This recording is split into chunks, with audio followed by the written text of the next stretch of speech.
So അടുത്ത ടോപ്പിക്കായിട്ട് നമ്മൾ പറയാൻ പോകുന്നത് വിസ്കോസിറ്റി ആണ് കേട്ടോ. അടുത്ത പ്രോപ്പർട്ടി, അഞ്ചാമത്തെ പ്രോപ്പർട്ടിയാണ് വിസ്കോസിറ്റി. വിസ്കോസിറ്റി എന്ന് പറയുന്ന സമയത്ത് നമുക്ക് എല്ലാവർക്കും അറിയുന്ന ഒരു സംഭവമാണ്. വിസ്കോസിറ്റി എന്ന് പറയുന്നത് റെസിസ്റ്റൻസ് ടു ഫ്ലോ. ഏറ്റവും സിമ്പിൾ ആയിട്ട് പറയുകയാണെങ്കിൽ എന്താണ് മക്കളെ, റെസിസ്റ്റൻസ് ടു ഫ്ലോ എന്നാണ് നമ്മൾ പറയുക.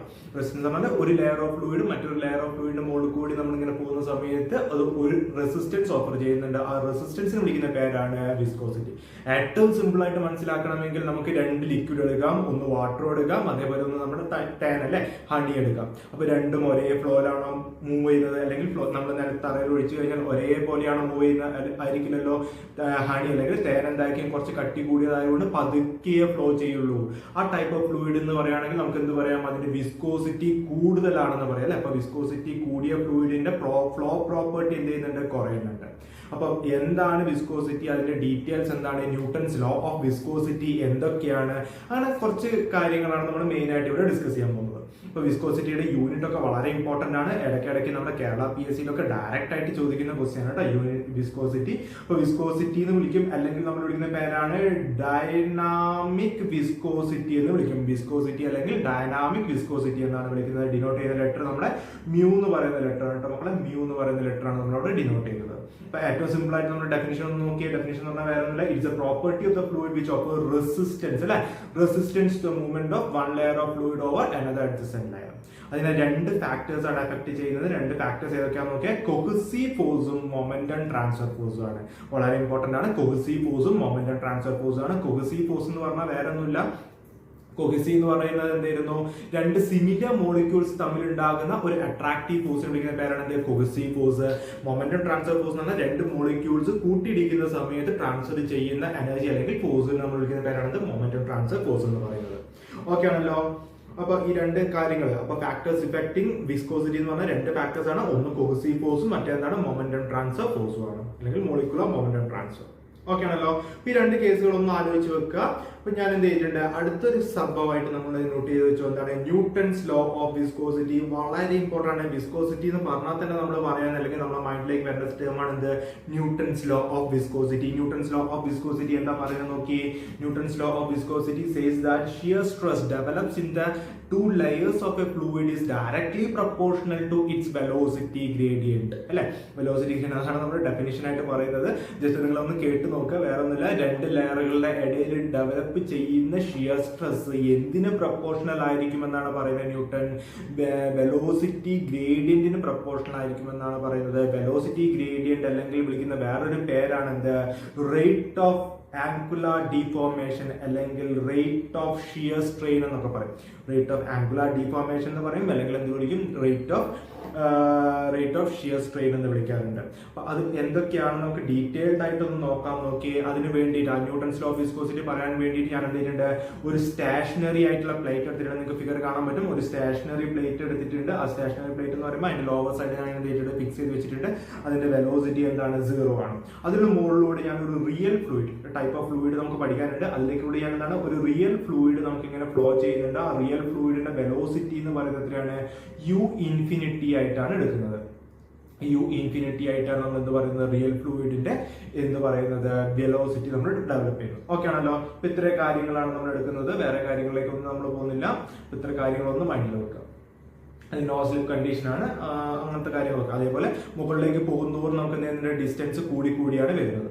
ഞാൻ തൊട്ടടുത്തൊരു ഫിഗർ എടുത്തിട്ടുണ്ട്. ആ വെലോസിറ്റി അല്ലെങ്കിൽ ആ ഫ്ലൂയിഡിന്റെ ഫ്ലോ ആയിട്ടുള്ള ഓരോ ലെയർ ആയിട്ടാണ് ഞാൻ കൺസിഡർ ചെയ്യുന്നത്. അപ്പോൾ ഓരോ ലെയറിലും അതിനുണ്ടാകുന്ന വെലോസിറ്റീസും അതിന്റെ ഡിസ്റ്റൻസ് ഒക്കെയാണ് ഞാൻ ഇവിടെ തൊട്ട് അടുത്ത ഫിഗറിൽ മെൻഷൻ ചെയ്തിട്ടുള്ളത്.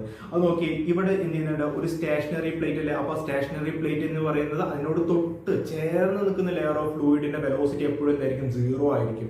കാരണം ആ ലെയർ ഓഫ് അല്ലെങ്കിൽ ആ നിൽക്കുന്ന പ്ലേറ്റ് അല്ലെങ്കിൽ സ്റ്റേഷനറി പ്ലേറ്റ് എന്ത് ചെയ്യുന്നുണ്ട്, ആ ഒരു ലെയർ വളരെ തിൻ ലെയറുകൾ 0.01 mm ഒക്കെ ആയിരിക്കും വരിക, അല്ലെങ്കിൽ അതിനെക്കാട്ടും കുറവ് തിക്നെസ് ഒക്കെ ആയിരിക്കും. ആ ഒരു ലെയർ ഓഫ് ഫ്ലൂയിഡിനെ നമുക്ക് എന്ത് ചെയ്യുന്നുണ്ട്, ആ ഒരു പ്ലേറ്റ് എന്ത് ചെയ്യുന്നുണ്ട്, അതിൽ ഹോൾഡ് ചെയ്ത് വെക്കുന്നുണ്ട്. അപ്പൊ അങ്ങനെയാണെങ്കിൽ നമുക്ക് എന്ത് പറയാം, ഏറ്റവും താഴ്ഭാഗം അല്ലെ, ഈ ഒരു ലെയർ ഓഫ് വെലോസിറ്റി എന്ന് പറയുമ്പോൾ എന്തായിരിക്കും, ഏറ്റവും പോയിന്റിൽ ആ ഒരു വെലോസിറ്റി എന്തായിരിക്കും, 0 ആയിരിക്കും. മുകളിലേക്ക് വരുന്തോറും വെലോസിറ്റി എന്ത് ചെയ്തിട്ടുണ്ട്, കൂടി വരുന്നുണ്ട്. വെലോസിറ്റി കൂടി വരും. വെലോസിറ്റി കൂടി മാക്സിമം വെലോസിറ്റി എന്ന് പറയുമ്പോൾ എന്തായിട്ട് മാറുന്നുണ്ട്, u ഇൻഫിനിറ്റി. ചിലപ്പോൾ നിങ്ങളുടെ മൈൻഡിലേക്ക് ഒരു സംഭവമൊക്കെ വരും, നമ്മുടെ ഒരു പ്രൊഫൈലൊക്കെ വന്ന് ഓർമ്മയുണ്ടോ? നമ്മുടെ ബൗണ്ടറി ലെയർ കൺസെപ്റ്റ് ഒക്കെ എന്ന് പറയുന്ന ഒരു സംഭവം വരുന്നുണ്ട്. ബൗണ്ടറി എന്ന് പറഞ്ഞാൽ വേറെ ഒന്നുമില്ല, ബൗണ്ടറി ലെയറിൽ താഴോട്ട് പോകുന്തോറും വെലോസിറ്റി കുറഞ്ഞ് കുറഞ്ഞ് എന്തിലേക്ക് പോകും? സീറോയിലേക്ക് പോകും. മുകളിലേക്ക് വരുന്തോറും എന്ത് ചെയ്യുന്നുണ്ട്? വെലോസിറ്റി കൂടി കൂടി വരുന്നുണ്ട്. ഓക്കെ ആണല്ലോ. വെലോസിറ്റി ജസ്റ്റ് ആ ഒരു ബൗണ്ടറി ലെയറിന്റെ കൺസെപ്റ്റ് നമുക്ക് കുറച്ച് കഴിഞ്ഞിട്ട് പഠിക്കാനുണ്ട്. അതെന്തൊക്കെയാണ് നമുക്ക് ഡീറ്റെയിൽ ആയിട്ട് പറയാം. തൽക്കാലം ഒന്ന് ഓർത്തിരിക്കുക. ബൗണ്ടറി ലെയർ എന്ന് പറഞ്ഞാൽ വേറെ ഒന്നുമില്ല, ബൗണ്ടറി ലെയറിന്റെ മുകളിൽ velocity of the free stream velocity എന്ന് പറയുന്നത് 99% of the free stream velocity ആയിരിക്കും, യു ഇൻഫിനിറ്റി ആയിരിക്കും എന്ന് പറയുന്നത് അല്ലെ. 99% എന്തായിരിക്കും? ഫ്രീ സ്ട്രീം വെലോസിറ്റി ആയിരിക്കും എന്ത് ഈ ബൗണ്ടറി ലെയറിൽ എല്ലാ പോയിന്റിലും നമുക്ക് ആക്ട് ചെയ്യുന്നത്. ആ ബൗണ്ടറി ലെയർ കഴിഞ്ഞു കഴിഞ്ഞാൽ വെലോസിറ്റി എന്ന് പറയുമ്പോൾ എന്തായിരിക്കും? നമ്മുടെ ഫ്രീ സ്ട്രീം വെലോസിറ്റി ആയിരിക്കും. താഴോട്ട് വരുന്നതോറും വെലോസിറ്റി കുറഞ്ഞ് കുറഞ്ഞ് കുറഞ്ഞ് എന്തിലേക്ക് പോകുന്നുണ്ട്? സീറോയിലേക്ക് പോകുന്നുണ്ട്. അപ്പൊ അത്ര കാര്യങ്ങൾ മാത്രം ഒന്ന് ആലോചിച്ച് വെക്കുക. ഇനി നമുക്ക് വേണ്ടതെന്ന് വെച്ചാൽ ഞാൻ എന്ത് ചെയ്തിട്ടുണ്ട്, സോറി ഒന്ന് മനസ്സിലാക്കാം കേട്ടോ. ഇനി നമുക്ക് നോക്കിയേ, നിങ്ങൾ ആ ഫിഗർ ഒന്ന് നോക്കിയേ. ഈ ഫിഗറിൽ ഞാൻ എന്ത് ചെയ്തിട്ടുണ്ട്? ഈ വെലോസിറ്റി ഞാൻ മാർക്ക് ചെയ്തിട്ടുണ്ടല്ലോ. ഈ സ്റ്റേഷനറി പ്ലേറ്റ് ഞാൻ ഇവിടെ ഫിക്സ് ചെയ്ത് വെച്ചിട്ടുണ്ട്. ആ സ്ക്രീനിൽ നോക്കണേ, സ്റ്റേഷനറി പ്ലേറ്റ് ഫിക്സ് ചെയ്ത് വെച്ചിട്ടുണ്ട്. അതിൽ ഈ ഒരു പോയിന്റിലെ വെലോസിറ്റി 0 ആണ്. മുകളിലേക്ക് വരുന്നതോറും വെലോസിറ്റി എന്ത് ചെയ്തിട്ടുണ്ട്? കൂടി കൂടി വരുന്നുണ്ട്. മാക്സിമം വെലോസിറ്റി എന്ന് പറയുന്ന എത്രയായിട്ട് മാറിയിട്ടുണ്ട്? യു ഇൻഫിനിറ്റി ആയിട്ട് മാറിയിട്ടുണ്ട്. അത് ഞാൻ 2 ലെയർ ഓഫ് ഫ്ലൂയിഡ് ആണ് ഞാൻ ഇവിടെ എടുക്കുന്നത്. അതേപോലെ മുകളിലേക്കുള്ള ഡിസ്റ്റൻസിന് ഞാൻ y എന്ന് പറയുന്ന ലെറ്റർ വെച്ചിട്ടാണ് ഡിനോട്ട് ചെയ്യുന്നത് കേട്ടോ. ഹൈറ്റ് കൂടുന്നതോടെ ആ ഹൈറ്റ് ഞാൻ അല്ലെങ്കിൽ ആ തിക്നെസ് കൂടി കൂടി വരുന്നുണ്ട്. ഫ്ലോ വെലോസിറ്റിയുടെ ആ തിക്നെസ് ഞാൻ y ആയിട്ടാണ് എടുക്കുന്നത്. അത് ഞാൻ 2 ലെയർ ഓഫ് ഫ്ലൂയിഡ് ആണ് എടുക്കുന്നത്. യു എടുത്തിട്ടുണ്ട്, യു പ്ലസ് ഡി യു എടുത്തിട്ടുണ്ട്. ഞാൻ നേരത്തെ പറഞ്ഞു താഴെ വെലോസിറ്റി എന്തായിരിക്കും? കുറവായിരിക്കും, കാരണം പ്ലേറ്റിനോട് അടുത്ത് നിൽക്കുന്നതാണ്. അപ്പോൾ വെലോസിറ്റി എന്ത് ചെയ്യുന്നുണ്ട്? കുറച്ചുകൂടി ആ ഒരു പിടുത്തം വരുന്നുണ്ട്. മുകളിലേക്ക് പോകുന്നതോടെ വെലോസിറ്റി കുറഞ്ഞ് കുറഞ്ഞ് മറ്റേ ഫ്രീ സ്ട്രീം വെലോസിറ്റിയിലേക്ക് എത്തുന്നുണ്ട്. അതിനെ കണക്ട് ചെയ്ത് വരയ്ക്കുന്ന 99% of free stream velocity connect ചെയ്ത് വരയ്ക്കുന്ന ലൈനിനെ നമ്മൾ വിളിക്കുന്ന പേരാണ് ബൗണ്ടറി ലെയർ എന്ന് പറയുന്നത്. ഓക്കെ, അപ്പോൾ തൽക്കാലം ബൗണ്ടറി ലെയറിന്റെ കൺസെപ്റ്റ് അത്ര നിങ്ങൾ അധികം ആലോചിക്കേണ്ട, ജസ്റ്റ് ഒന്ന് മൈൻഡിൽ വെക്കുക. കുറച്ച് കഴിഞ്ഞിട്ട് നമുക്കത് ഡീറ്റെയിൽ ആയിട്ട് പറയാം. ഓക്കെ ആണല്ലോ. അപ്പോൾ ഞാൻ 2 ലെയർ ഓഫ് ഫ്ലൂയിഡ് എടുത്തിട്ടുണ്ട്, യു എടുത്തിട്ടുണ്ട്, യു പ്ലസ് ഡി യു എടുത്തിട്ടുണ്ട്. ഇത്ര കാര്യങ്ങൾ മാത്രം മൈൻഡിലൊക്കെ ഉണ്ടല്ലോ. അപ്പോൾ താഴെ വെലോസിറ്റി എന്തായിരിക്കും? കുറവാണ്. മുകളിലെ വെലോസിറ്റി ഒരു ഡി യു എന്ന് പറയുന്ന ഒരു ടേമിന് ഒരു പൊടിക്ക് കൂടിയിട്ടാണ് നിൽക്കുന്നത്. അപ്പോൾ ആ 2 ലെയർ തമ്മിലെ ഡിസ്റ്റൻസ് നോക്കിയേ. ഡിസ്റ്റൻസ് ഞാൻ dy ആയിട്ടാണ് എടുക്കുന്നത്. 2 ലെയർ തമ്മിലെ ഡിസ്റ്റൻസ് ഞാൻ dy ആയിട്ട് എടുത്തിട്ടുണ്ട്. ഓക്കെ ആണല്ലോ. ഇനി ഞാൻ ആ ഒരു 2 ലെയർ മാത്രം എടുത്തിട്ട് സെപ്പറേറ്റ് വരയ്ക്കുകയാണ്. 2 ലെയറിലെ താഴെ ലെയറിലെ വെലോസിറ്റി യു ആണ്, മുകളിലെ ലെയറിലെ velocity u plus D u ആണ്. യു പ്ലസ് ഡി യു ആണ്. അതിൽ തന്നെ dy എന്ന് പറയുന്നതാണ് ആ 2 ലെയർ തമ്മിൽ ഉണ്ടാകുന്ന ഡിസ്റ്റൻസ് ആണ്. ഓക്കെ ആണല്ലോ. അതിൽ ഞാൻ ഒരു മോളിക്യൂൾസ് ഞാൻ അതിൽ കൺസിഡർ ചെയ്യാണ്. ഒരു മോളിക്യൂൾസ് t = 0 എന്ന് പറയുന്ന ടൈം പീരീഡിൽ ഞാൻ കണ്ടുപിടിച്ചു, അല്ലെങ്കിൽ ഒരു t എന്ന് പറയുന്ന ഒരു ടൈം പീരീഡ് അല്ലെങ്കിൽ ഒരു ഇനീഷ്യൽ ടൈമിൽ കണ്ടുപിടിച്ചു. ആ 2 മോളിക്യൂൾസ് എന്താണ്? ആ ബ്ലൂ കളറിൽ നിങ്ങൾക്ക് കാണാൻ പറ്റുന്നുണ്ടാവും. ആ 2 മോളിക്യൂൾസ് സ്ട്രെയിറ്റ് ലൈനിലാണ് നിൽക്കുന്നത്. അടുത്തൊരു അടുത്തൊരു ടൈം പീരീഡ് ഞാൻ എന്തെടുത്തിട്ടുണ്ട്? ഒരു 5 സെക്കൻഡോ അല്ലെങ്കിൽ ഒരു 1 സെക്കൻഡ് എടുത്തോ. ഒരു അടുത്തൊരു ടൈം പീരീഡ്, അത് ടൈം ഒന്നും മെൻഷൻ ചെയ്യേണ്ട, അടുത്തൊരു ടൈം പീരീഡ് ഞാൻ എടുത്തിട്ടുണ്ട്. ആ ഒരു തൽക്കാലം ഞാൻ 1 സെക്കൻഡ് എടുത്തിട്ടുണ്ട്. പക്ഷേ അതിന്റെ മോളിക്യൂൾസ് മൂവ് ചെയ്യുന്ന എങ്ങനെയായിരിക്കും? താഴത്തെ ലെയറിലെ വെലോസിറ്റി എന്താണ്? കുറവാണ്, യു ആണ്. പക്ഷെ മുകളിലത്തെ ലെയറിലെ വെലോസിറ്റി എന്താണ്? യു പ്ലസ് ഡി യു ആണ്. ഇപ്പോൾ വെലോസിറ്റി കൂടുതലാണ്. അപ്പോൾ കുറച്ചും കൂടി ഫാസ്റ്റർ ആയിട്ടായിരിക്കും എന്ത് മൂവ് ചെയ്യുന്നത്? U plus D U move ചെയ്യുന്നത്. ഓക്കെ ആണല്ലോ. അതാണ് ഞാൻ ഫിഗറിൽ കാണിച്ചിട്ടുള്ളത്. അങ്ങനെയാണെങ്കിൽ നിങ്ങൾ അത് കണക്ട് ചെയ്തിട്ടൊന്ന് വരച്ചു നോക്കിയാൽ, ആ ഡോട്ടഡ് ലൈൻ വരച്ചു നോക്കിയാൽ, ഡോട്ടഡ് ലൈനാണ് ഞാൻ 2 മോളിക്യൂൾസ് ഡോട്ടഡ് ലൈൻ വെച്ചിട്ട് വരയ്ക്കുന്നുണ്ട്. ഇതാണ് കേട്ടോ ഡോട്ടഡ് ലൈന്. അപ്പോൾ ഡോട്ടഡ് ലൈൻ അതായത് t = 1 സെക്കൻഡ് വെച്ചിട്ടുണ്ട്. അത് ഞാൻ നേരെ വെർട്ടിക്കൽ ആയിട്ടൊരു ലൈൻ വരച്ചു. ആ വെർട്ടിക്കൽ ഡിസ്റ്റൻസ് എന്ന് പറയുന്നത് എത്രയായിരുന്നു? dy ആണ് അല്ലെ. അതേപോലെ dy ആണ്. അതേപോലെ എന്താണ് നമ്മുടെ ഈ ലോവർ ലെയർ മൂവ് ചെയ്യുന്ന ഡിസ്റ്റൻസ് തൽക്കാലം ഞാൻ Δx1 എന്ന് വിളിച്ചു. മുകളിലുള്ള ലെയർ മൂവ് ചെയ്യുന്ന ഡിസ്റ്റൻസ് ഞാൻ തൽക്കാലം Δx2 എന്നാണ് വിളിച്ചിട്ടുള്ളത്. അങ്ങനെയാണെങ്കിൽ നമുക്ക് ചേഞ്ച് ഇൻ തിക്നെസ് എന്ന് പറയുമ്പോൾ, സോറി ഫിഗർ നോക്കിയാൽ ചേഞ്ച് ഇൻ തിക്നെസ് നമുക്ക് എങ്ങനെ എഴുതാം? അല്ലെങ്കിൽ ഈ ഒരു ഡിസ്റ്റൻസ്, ഈ ഒരു ഫിഗർ അല്ല, ഈ ഫിഗറിൽ നമുക്ക് ടാൻ തീറ്റ ഒന്ന് എടുത്തു നോക്കിയാൽ നിങ്ങൾ ഈ ഒരു ചെറിയൊരു ചേഞ്ച് ഇൻ ആംഗിളിനെ ഞാൻ ഡി തീറ്റ എന്നാണ് റെപ്രസെന്റ് ചെയ്തിട്ടുള്ളത്. ഡി തീറ്റ എന്ന് റെപ്രസെന്റ് ചെയ്തിട്ടുണ്ട്. ആ ഡി തീറ്റയിൽ ഞാൻ ടാൻ തീറ്റ എടുത്താൽ നമുക്ക് എന്ത് പറയാം? Tan theta opposite side by adjacent side ആണ്. ഓപ്പോസിറ്റ് സൈഡ് എന്ന് പറയുമ്പോൾ നമുക്ക് ഏതായിരിക്കും ഡിസ്റ്റൻസ് വരുന്നത്? ഈ ഒരു ഡിസ്റ്റൻസ് നമുക്ക് വരുന്നുണ്ട് ഓപ്പോസിറ്റ് സൈഡ് അല്ലെ. ഡിവൈഡഡ് ബൈ അഡ്ജസന്റ് സൈഡ് എന്ന് പറയുമ്പോൾ dy ആണ്. അപ്പോൾ Δx2 അല്ലെ, ഇവിടെ മുതൽ ഇവിടെ വരെ Δx2 ആണ്, ഇവിടെ മുതൽ ഇവിടെ വരെ Δx1 ആണ്. അപ്പോൾ Δx2 - Δx1 divided by dy. അപ്പോൾ അത് നമുക്ക് മാറ്റി എഴുതുകയാണെങ്കിൽ നമുക്ക് എങ്ങനെ എഴുതാം? Δx2 എന്ന് പറയുമ്പോൾ എന്തായിരുന്നു? ഡിസ്റ്റൻസ് അല്ലെ. ഡിസ്റ്റൻസ് നമുക്കറിയാം എത്രയാണ്? വെലോസിറ്റി എന്ന് പറഞ്ഞാൽ നമുക്കറിയാം velocity U is equal to displacement by time ആണ്. ഡിസ്പ്ലേസ്മെന്റ് ബൈ ടൈം ആണ് പറയുന്നത്. അപ്പോൾ ഡിസ്പ്ലേസ്മെന്റ് ബൈ ടൈം ആണ്. അപ്പോൾ വെലോസിറ്റിയെ നമുക്ക് അല്ലെങ്കിൽ ഡിസ്റ്റൻസ് നമുക്ക് എങ്ങനെ എഴുതാം? വെലോസിറ്റി ഇൻറ്റു ടൈം എന്ന് എഴുതാം. വെലോസിറ്റി ഇൻറ്റു ടൈം എന്ന് എഴുതാം. അപ്പോൾ ഇവിടുത്തെ വെലോസിറ്റി എന്ന് പറയുന്നത് യു പ്ലസ് ഡി യു ആണ്. അവിടുത്തെ ടൈം പീരീഡ് തൽക്കാലം ഡി ടി എന്ന് വിളിച്ചു, അല്ലെങ്കിൽ ചേഞ്ച് ടൈം പീരീഡ് എന്ന് പറഞ്ഞാൽ ഡി ടി ആയിട്ടാണ് എടുക്കുന്നത്. ഓക്കെ ആണല്ലോ. മൈനസ് അവിടുത്തെ ഡെൽറ്റ എക്സിന്റെ ടൈം പീരീഡ് എന്ന് പറഞ്ഞാൽ യു ഇൻറ്റു ഡി ടി എന്ന് എടുത്തിട്ടുണ്ട്. U into d t. Okay ആണല്ലോ. Divided by D y. അതിൽ നോക്കിയേ, അതിൽ ഒന്ന് സിംപ്ലിഫൈ ചെയ്യുകയാണെങ്കിൽ ചില ടേമുകളൊക്കെ കട്ട് ചെയ്ത് പോയി. ബാക്കി വരുന്നത് D U D T by D Y എന്ന് എഴുതിയിട്ടുണ്ട്. ഒന്ന് റീഅറേഞ്ച് ചെയ്ത് എഴുതുകയാണെങ്കിൽ വേറൊരു സംഭവം കൂടി ഉണ്ട്. ഡി തീറ്റ എന്ന് പറയുമ്പോൾ എന്തായിരിക്കും? വളരെ ചെറിയ ആംഗിൾ ആയിരിക്കും. വളരെ ചെറിയ ആംഗിൾ ആയിരിക്കും. അതുകൊണ്ട് തന്നെ ടാൻ ഡി തീറ്റ ഞാൻ എന്തായിട്ട് വിളിച്ചിട്ടുണ്ട്? ഡി തീറ്റ ആയിട്ട് വിളിച്ചിട്ടുണ്ട്. അങ്ങനെയാണെങ്കിൽ ഒന്ന് റീഅറേഞ്ച് ചെയ്ത് എഴുതുകയാണെങ്കിൽ d theta by d t is equal to d U by D Y. D theta by d t നമുക്ക് എന്ത് എഴുതാം? D U by D y എഴുതാം. D theta by d t എന്ന് പറഞ്ഞാൽ എന്തായിരുന്നു? ചേഞ്ച് ഇൻ ആംഗുലാർ ഡിഫോർമേഷൻ അല്ലേ? Change in angular deformation എങ്കിൽ എന്തായിരുന്നു നമ്മൾ പറയുന്നത്? ഡി തീറ്റ എന്ന് പറഞ്ഞാൽ എന്തായിരുന്നു? Angular deformation. ആംഗുലാർ ഡിഫോർമേഷൻ എന്ന് പറഞ്ഞാൽ നമുക്ക് ഷിയർ സ്ട്രെയിൻ ഒക്കെ പഠിച്ചു ഓർമ്മയുണ്ടല്ലോ നമ്മുടെ സ്ട്രെങ്ത് ഓഫ് മെറ്റീരിയൽ. അതേ സാധനം തന്നെയാണ്. ഡിവൈഡഡ് ബൈ ഡി ടി എന്ന് പറയുമ്പോൾ നമുക്ക് എങ്ങനെ എഴുതാം? Rate of angular deformation. D theta by D ടിക്ക് വിളിക്കുന്ന പേരാണ് റേറ്റ് ഓഫ് ആംഗുലാർ ഡിഫോർമേഷൻ. അത് എന്തിന് ഈക്വൽ ആണ്? D U by D Y. D U by D Y എന്ന് പറഞ്ഞാൽ change in velocity with respect to ആ രണ്ട് ലെയറും തമ്മിലുണ്ടാകുന്ന ഡിസ്റ്റൻസ്. അതിന് വിളിക്കുന്ന പേരാണ് എന്ത്? Velocity gradient. Velocity gradient. അങ്ങനെയാണെങ്കിൽ ന്യൂട്ടൺസ് ലോ ഓഫ് വിസ്കോസിറ്റി എന്ത് പറയുന്നത്? Shear stress develops between two layers of fluid is directly proportional to its velocity gradient അല്ലേ? ആ വെലോസിറ്റി ഗ്രേഡിയന്റ് എന്താ നോക്കിയേ? വെലോസിറ്റി ഗ്രേഡിയന്റ് എന്ന് പറഞ്ഞാൽ tau proportional to d theta by d t അല്ലെങ്കിൽ d U by D y അല്ലേ? Simple ആയിട്ട് വരികയാണെങ്കിൽ tau is equal to tau proportional to d U by D y. ആ ഡി യു ബൈ ഡി വൈയുടെ ആ proportionality മാറ്റാൻ ഞാൻ എന്ത് ചെയ്തിട്ടുണ്ട്? ഒരു കോൺസ്റ്റന്റ് യൂസ് ചെയ്തിട്ടുണ്ട്. ആ കോൺസ്റ്റന്റിന് നമ്മൾ വിളിക്കുന്ന പേരാണ് വിസ്കോസിറ്റി. വിസ്കോസിറ്റി അല്ലെങ്കിൽ ഡൈനാമിക് വിസ്കോസിറ്റി എന്ന് പറയുന്നത്. അപ്പോൾ ന്യൂട്ടൺസ് ലോ ഓഫ് വിസ്കോസിറ്റി എന്ന് പറയുന്നത് shear stress develops in a fluid is directly proportional to its velocity gradient. Velocity gradient വിളിക്കുന്ന വേറൊരു പേരാണ് റേറ്റ് ഓഫ് ഷിയർ സ്ട്രെയിൻ എന്ന് വിളിക്കും, അല്ലെങ്കിൽ റേറ്റ് ഓഫ് ആംഗുലാർ ഡിഫോർമേഷൻ എന്ന് വിളിക്കും. ആ പേരുകൾ മറന്നു പോയിട്ട് 3 പേരാണ്: velocity gradient, rate of shear strain, rate of angular deformation. 3 പേരുകളൊന്നും ഓർത്തിരിക്കാം. അങ്ങനെയാണെങ്കിൽ അപ്പോൾ മ്യൂ ഈസ് ഈക്വൽ ടു എഴുതാം അല്ലേ? Mu is equal to equation നോക്കിയാൽ നമുക്ക് ഓൾറെഡി അറിയാം. ടോ ഈസ് ഈക്വൽ ടു നമ്മൾ എന്തെങ്കിലും എഴുതിയത്? Tau is equal to mu into D U by D Y എന്നാണ് എഴുതിയത്. Tau is equal to mu into D U by D Y എന്ന് എഴുതിയത്. അങ്ങനെയാണെങ്കിൽ mu is equal to tau divided by D U by D Y, അല്ലെങ്കിൽ നമുക്ക് അതിന് വിളിക്കുന്ന പേരാണ് ഡൈനാമിക് വിസ്കോസിറ്റി എന്ന് വിളിക്കും, അല്ലെങ്കിൽ കോഫിഷ്യന്റ് ഓഫ് വിസ്കോസിറ്റി എന്ന് വിളിക്കും, അല്ലെങ്കിൽ അബ്സല്യൂട്ട് വിസ്കോസിറ്റി എന്ന് വിളിക്കും. അല്ലെങ്കിൽ വളരെ സിമ്പിൾ ആയിട്ട് നമ്മൾ വിളിക്കും വിസ്കോസിറ്റി എന്ന് വിളിക്കും. വിസ്കോസിറ്റി എന്ന് പറഞ്ഞാൽ നമ്മൾ എഴുതേണ്ടത് എന്താണ്? ഡൈനാമിക് വിസ്കോസിറ്റി ആണ്, അല്ലെങ്കിൽ മ്യൂ എന്ന് പറഞ്ഞ ടേമാണ് യൂസ് ചെയ്യേണ്ടത്. അതിന്റെ യൂണിറ്റ് എന്ന് പറയുമ്പോൾ എന്തായിരിക്കും വരിക? ഒന്ന് റീഅറേഞ്ച് ചെയ്തതാണെങ്കിൽ ടോ എന്ന് പറഞ്ഞാൽ നമുക്ക് എന്ത് ചെയ്യുന്നത്? ന്യൂട്ടൺ പെർ മീറ്റർ സ്ക്വയർ ആണ്. യു എന്ന് പറഞ്ഞാൽ മീറ്റർ പെർ സെക്കൻഡ് ആണ്. ഡി വൈ എന്ന് പറഞ്ഞാൽ മീറ്റർ ആണ്. ഒന്ന് റീഅറേഞ്ച് ചെയ്താൽ നമുക്ക് കിട്ടുന്നത് newton second per metre square. Newton per metre square നമ്മൾ വിളിക്കുന്ന പേരാണ് പാസ്കൽ, അല്ലെങ്കിൽ പാസ്കൽ സെക്കൻഡ്. അതിന് വിളിക്കുന്ന പേരാണ് നമ്മുടെ SI യൂണിറ്റ്. അപ്പോൾ 1 pascal newton second per metre square നമ്മൾ CGS യൂണിറ്റിലേക്ക് മാറ്റി എഴുതുകയാണെങ്കിൽ നമുക്ക് എന്ത് എഴുതാം? ന്യൂട്ടന് പകരം നമുക്ക് എന്ത് കൊടുക്കാം? ഡൈൻ എന്ന് എഴുതാം. സെക്കൻഡ് തന്നെയാണ്. മീറ്ററിന് പകരം നമുക്ക് എന്ത് എഴുതാം? സെന്റിമീറ്റർ. അപ്പോൾ dyne second per centimetre square നമ്മൾ കോമൺ ആയിട്ട് വിളിക്കുന്ന പേരാണ് poise. Dyne second per centimetre square നമ്മൾ കോമൺ ആയിട്ട് വിളിക്കുന്ന പേരാണ് പോയിസ് എന്നാണ് വിളിക്കുന്നത്.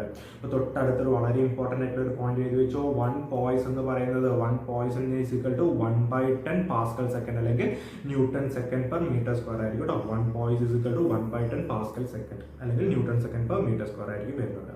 ഓക്കെ ആണല്ലോ. പിന്നെ കുറച്ച് പ്രോബ്ലംസ് ഉണ്ട്. പ്രോബ്ലംസ് നമുക്ക് ലാസ്റ്റിലേക്ക് ചെയ്യാം. കുറച്ചൊരു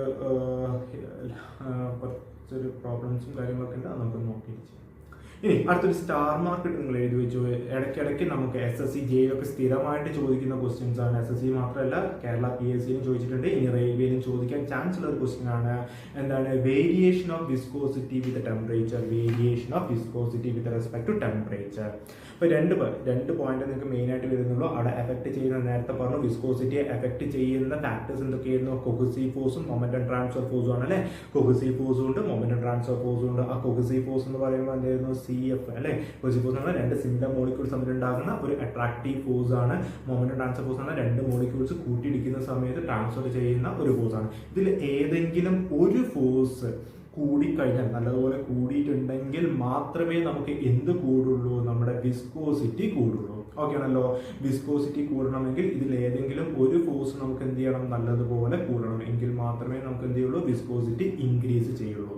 ആ ഗ്രാഫ് നോക്കിയാൽ നമുക്ക് 2 പോയിന്റ് മാത്രം മെയിൻ ആയിട്ട് പഠിക്കാനുള്ള. ആ ഗ്രാഫ് വെച്ചിട്ട് നമുക്ക് വേണമെങ്കിൽ പറയാം എന്താണ് വിസ്കോസിറ്റി അല്ലെ. ടെമ്പറേച്ചർ ആണ്. എക്സ് ആക്സിൽ ഞാൻ ടെമ്പറേച്ചർ എടുത്തിട്ടുണ്ട്, വൈ ആക്സിൽ ഞാൻ വിസ്കോസിറ്റി എടുത്തിട്ടുണ്ട്. ഗ്രാഫ് നോക്കിയാൽ മക്കളെ അതിൽ ടെമ്പറേച്ചർ ഇൻക്രീസസ് വിസ്കോസിറ്റി ഓഫ് ലിക്വിഡിന്റെ കേസ് നോക്കിയാൽ ബ്ലൂ കളറാണ്.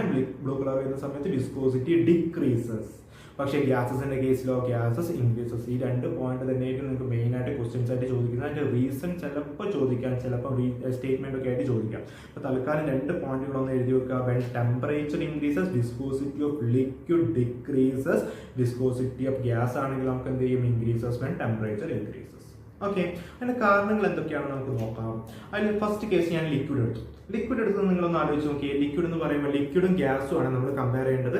ഞാനൊരു 1 മീറ്റർ ക്യൂബ് ആയിട്ടുള്ള ഒരു ക്യൂബിക്കൽ സ്പേസ് ആണ് എടുക്കുന്നത്. അതിൽ ഒന്നിൽ ഒരു കണ്ടെയ്നറിൽ നമുക്ക് എന്തിട്ടുണ്ട്, വാട്ടർ ഉണ്ട്, കംപ്ലീറ്റ് ആയിട്ട് വാട്ടർ ഉണ്ട്. മറ്റേതിൽ എന്തുണ്ട്, നമുക്ക് എയർ ഉണ്ട്, എയർ അല്ലെങ്കിൽ നമ്മുടെ ഗ്യാസും ഉണ്ട്. അതിൽ ലിക്വിഡ് എന്ന് പറയുമ്പോൾ എന്തായിരിക്കും, ഇനീഷ്യലി നമ്മുടെ കൊഹസീവ് ഫോഴ്സ് എന്തായിരിക്കും, നല്ല കൂടുതലായിരിക്കുമല്ലോ. കൊഹസീവ് ഫോഴ്സ് എന്ന് പറയുന്നത് നല്ലതുപോലെ കൂടുതലായിരിക്കും അല്ലെ. അപ്പൊ കൊഹസീവ് ഫോഴ്സ് ഇനീഷ്യൽ കേസിൽ കൂടുതലാണ് അല്ലെ. അപ്പൊ ഇനീഷ്യൽ കേസിൽ കൊഹസീവ് ഫോഴ്സ് കൂടുതലാണ്. മൊമെന്റ് കൂട്ടി കമ്പയർ ടു ഗ്യാസ് ആണ് നമ്മൾ പറയുന്നത്. കമ്പയർ ടു ഗ്യാസ് എന്തായിരിക്കും, കുറവായിരിക്കും. ഡൗട്ട് ഒന്നുമില്ലല്ലോ. ഇനി ഞാൻ എന്ത് ചെയ്തിട്ടുണ്ടോ, ടെമ്പറേച്ചർ പതുക്കെ ഇങ്ങനെ കൂട്ടാൻ തുടങ്ങണം. പണ്ട് ടെമ്പറേച്ചർ കൂട്ടുന്ന സമയത്ത് ഈ മോളിക്യൂൾസ് ഒക്കെ എന്തെങ്കിലും ക്ലോസ്ലി ആയിട്ടല്ലേ പാക്ക് ചെയ്തിട്ടുണ്ടാവും. ആ ക്ലോസ്ലി ആയിട്ടുള്ള ബോണ്ടുകളൊക്കെ എന്ത് ചെയ്യാൻ, ബ്രേക്ക് ചെയ്യാൻ തുടങ്ങും. ബോണ്ട് ബ്രേക്ക് ചെയ്ത് അത് പതുക്കെ നമ്മൾ ഏത് സ്റ്റേജിലേക്ക്, വേപ്പർ സ്റ്റേജിലേക്ക് പോകുന്ന ഒരു പോയിന്റിലേക്ക് എത്തില്ലോ. ആ പോയിന്റിലേക്ക് പോകുന്നതിനനുസരിച്ച് നമ്മുടെ ഈ ബോണ്ടുകളൊക്കെ എന്ത് ചെയ്യുന്നുണ്ട്, ഈ ബോണ്ടുകളൊക്കെ നമുക്ക് ബ്രേക്ക് ചെയ്യുകയും നമുക്ക് എന്തിലേക്ക് പോകും, കൊഹസീവ് ഫോഴ്സ് നല്ലതുപോലെ എന്ത് ചെയ്യുന്നുണ്ട്, കൊഹസീവ് ഫോഴ്സ് നല്ലതുപോലെ എന്ത് ചെയ്തിട്ടുണ്ട്, കുറഞ്ഞിട്ടുണ്ടാവും.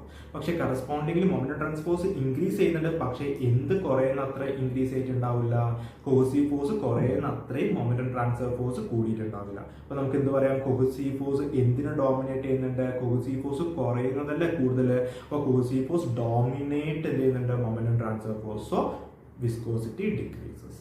ഓക്കെ ആണല്ലോ. ഇതാണ് അതിന്റെ കാരണം എന്ന് പറയുന്നത്. അപ്പോൾ നിങ്ങൾ ഈ ഒരു പോയിന്റ് മാത്രം മൈൻഡിൽ സെറ്റ് ചെയ്ത് വെക്കുക. When temperature increases viscosity of ലിക്വിഡിന്റെ കേസിൽ decreases. When temperature increases viscosity of liquid decreases. അടുത്ത കേസിൽ നമുക്ക് ഗ്യാസസിന്റെ കേസിലാണ്. ഗ്യാസിന്റെ കേസ് ഒന്ന് ആലോചിച്ച് നോക്കിയാൽ നേരത്തെ നമ്മളൊരു സെറ്റപ്പ് എടുത്തല്ലോ. അതിൽ നമ്മൾ ടെമ്പറേച്ചർ കൂട്ടിക്കൊണ്ടിരിക്കുകയാണ്. ടെമ്പറേച്ചർ കൂട്ടിക്കഴിഞ്ഞാൽ ഇതിൽ വേറെ ഫേസ് ചേഞ്ചിലേക്ക് എങ്ങനെ പോകാൻ എന്തെങ്കിലും ഫേസ് ചേഞ്ച് ഉണ്ടോ? ലിക്വിഡ് വേണമെങ്കിൽ ഗ്യാസിലേക്ക് പോകാം. പക്ഷേ ഗ്യാസ് തന്നെയായിരിക്കും, ഗ്യാസ് തന്നെയായിരിക്കും. പക്ഷെ അതിലുള്ള മോളിക്യൂൾസിന് കൂടുതൽ എനർജി, ഹീറ്റഡ് കിട്ടുന്നത് ടെമ്പറേച്ചർ കിട്ടുന്ന സമയത്ത് ഹീറ്റ് കിട്ടുകയും കൂടുതൽ എനർജി കിട്ടുകയും റാൻഡം ആയിട്ട് അതിലുള്ള മോളിക്യൂൾസ് എന്ത് ചെയ്യും, മൂവ് ചെയ്യാൻ തുടങ്ങും. അപ്പൊ റാൻഡം മോഷൻ ഉണ്ടെങ്കിൽ നമുക്ക് എന്താ സംഭവിക്കുക, കൂടുതൽ കൂട്ടിയിടുകൾ സംഭവിക്കും അല്ലെ. കൂടുതൽ റാൻഡം ആയിട്ട് കൂട്ടിയിടുകൾ സംഭവിക്കും. പക്ഷെ കൊഹസീവ് ഫോഴ്സിൽ വലിയ ചേഞ്ചുകളൊന്നും ഉണ്ടാവില്ല. കമ്പയർ ടു എന്താണ്, കുറവായിരിക്കും. പക്ഷെ മൊമെന്റം ട്രാൻസ്ഫർ ഫോഴ്സ് എന്ത് ചെയ്യുന്നുണ്ട്, നല്ലതുപോലെ പ്രിഡോമിനേറ്റ് ആയിട്ട് എന്ത് ചെയ്യുന്നുണ്ട്, കൂടുന്നുണ്ട്. അപ്പൊ മൊമെന്റം ട്രാൻസ്ഫർ ഫോഴ്സ് നല്ലതുപോലെ കൂടുന്നതായിരിക്കും എന്തിനെ ഡോമിനേറ്റ് ചെയ്യുന്നത്, നമ്മുടെ കൊഹസീവ് ഫോഴ്സിനെ ഡോമിനേറ്റ് ചെയ്യുന്നത്. സോ നമുക്ക് എന്ത് ചെയ്യുന്നുണ്ട്, ഏതോ ഒരു ഫോഴ്സ് കൂടിയിട്ടുണ്ട്, അതിന്റെ കറസ്പോണ്ടിങ് ആയിട്ട് വിസ്കോസിറ്റി എന്ത് ചെയ്യും, കൂടി. ഓക്കെ ആണല്ലോ. അപ്പൊ നമുക്ക് എന്ത് പറയാം, ടെമ്പറേച്ചർ ഇൻക്രീസസ് വിസ്കോസിറ്റി ഓഫ് എന്ത് കൂടി, gases increases liquid decreases. Okay ആണല്ലോ. അപ്പോൾ ഇതാണ് മെയിൻ ആയിട്ടുള്ള രണ്ട് കാരണങ്ങൾ. ഒന്നെന്താണ്, ഒന്ന് കൊഹസീവ് ഫോഴ്സും മൊമെന്റം ട്രാൻസ്ഫർ ഫോഴ്സും ആണ്. അപ്പോൾ ലിക്വിഡിന്റെ കേസിൽ എന്ത് ചെയ്യുന്നുണ്ട്, കൊഹസീവ് ഫോഴ്സ് നല്ലതുപോലെ കുറയുന്നത് എന്ത് ചെയ്യുന്നത്, ഡോമിനേറ്റ് ചെയ്യുന്നുണ്ട്, മൊമെന്റം ട്രാൻസ്ഫർ ഫോഴ്സിനെ ഡോമിനേറ്റ് ചെയ്യുന്നുണ്ട്. തിരിച്ചാണെങ്കിൽ മൊമെന്റം ട്രാൻസ്ഫർ ഫോഴ്സ് നല്ലതുപോലെ കൂടുന്നത് എന്തിനെ ഡോമിനേറ്റ് ചെയ്യുന്നുണ്ട്, നമ്മുടെ കൊഹസീവ് ഫോഴ്സിനെ ഡോമിനേറ്റ് ചെയ്യുന്നത്. അത് കാരണമാണ് നമ്മൾ എന്ത് ചെയ്യുന്നത്, ടെമ്പറേച്ചർ കൂടുമ്പോൾ വിസ്കോസിറ്റി കുറയുകയും ടെമ്പറേച്ചർ കൂടുമ്പോൾ വിസ്കോസിറ്റി കൂടുകയും ചെയ്യുന്നത് ലിക്വിഡിന്റെയും അതേപോലെ ഗ്യാസസിന്റെയും കേസിൽ. ഓക്കെ ആണല്ലോ. ഇപ്പോൾ 2 പോയിന്റുകൾ മാത്രം, ആ വൈറ്റ് കളറുള്ള 2 പോയിന്റുകൾ മാത്രം ഒന്ന് ഓർത്തിരിക്കുക. അല്ലെങ്കിൽ ഈ ഗ്രാഫ് ഒന്ന് മൈൻഡിലേക്ക് സെറ്റ് ചെയ്ത് വെക്കട്ടെ മക്കളെ. ഗ്രാഫ് ഒന്ന് മൈൻഡിലേക്ക് സെറ്റ് ചെയ്ത് വെച്ചോ. ഇത്രയും കാര്യങ്ങൾ ഇടയ്ക്കിടയ്ക്ക് എക്സാമുകൾക്ക് ചോദിക്കുന്നുണ്ട്. 2015 നമുക്ക് SSL ചോദിച്ചിട്ടുണ്ട്, 2018 ചോദിച്ചിട്ടുണ്ട്. മേ ബി ഈ വരുന്ന എക്സാമുകൾക്ക് ഇനി റെയിൽവേയിൽ ചോദിക്കാൻ ചാൻസ് ഉള്ള ഒരു ക്വസ്റ്റ്യനുമാണ്. മെയിൻലി ചോദിച്ചിട്ടുള്ളത് എനിക്ക് തോന്നുന്നു സിവിലിനാണ് ചോദിച്ചിട്ടുള്ളത്. ഓക്കെ, അടുത്തൊരു ടോപ്പിക്കായിട്ട് ഇരിക്കും. അടുത്ത ടോപ്പിക്കാണ് നമ്മുടെ കൈനമാറ്റിക് വിസ്കോസിറ്റി. ഓക്കെ ആണല്ലോ, കൈനമാറ്റിക് വിസ്കോസിറ്റി.